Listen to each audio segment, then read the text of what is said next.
আপনারা miss universe বাংলাদেশকে troll করতেছেন?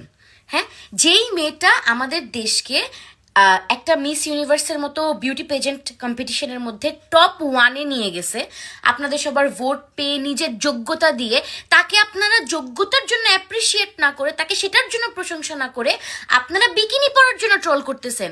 তাহলে যেটা swimsuit competition, swimsuit show off, ওখানে বিকিনি পরবে না তো কি বোরকা পরে যাবে?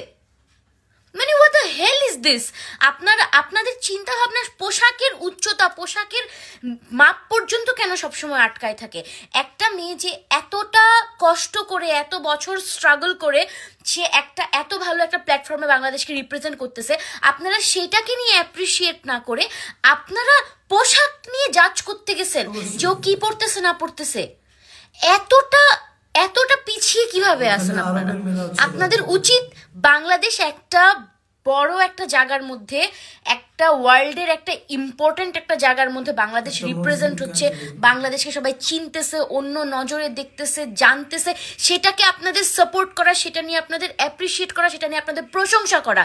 আর আপনারা সেটা না করে আপনারা ট্রোল করতেছেন। মিস ইউনিভার্স বাংলাদেশ এসে লাইভে কান্না করতেছে এই জন্য। Shame on you as a nation. আমি বলি, কারণ আপনাদের টপ 1-এ যাওয়ার হয়তো যোগ্যতাই নাই। ওই মেয়েটা ভুল যে বাংলাদেশকে টেনে টপ 1-এ নিয়ে যাচ্ছে। বাংলাদেশের মানুষ এতটা লেম, বাংলাদেশের মানুষের হয়তো ওই টপ 1-এ যাওয়ার মতো যোগ্যতাই নাই। ঠিক আছে, সো ওর আসলে ভুল, ও কেন বাংলাদেশকে টপ 1-এ টেনে নিয়ে যাচ্ছে।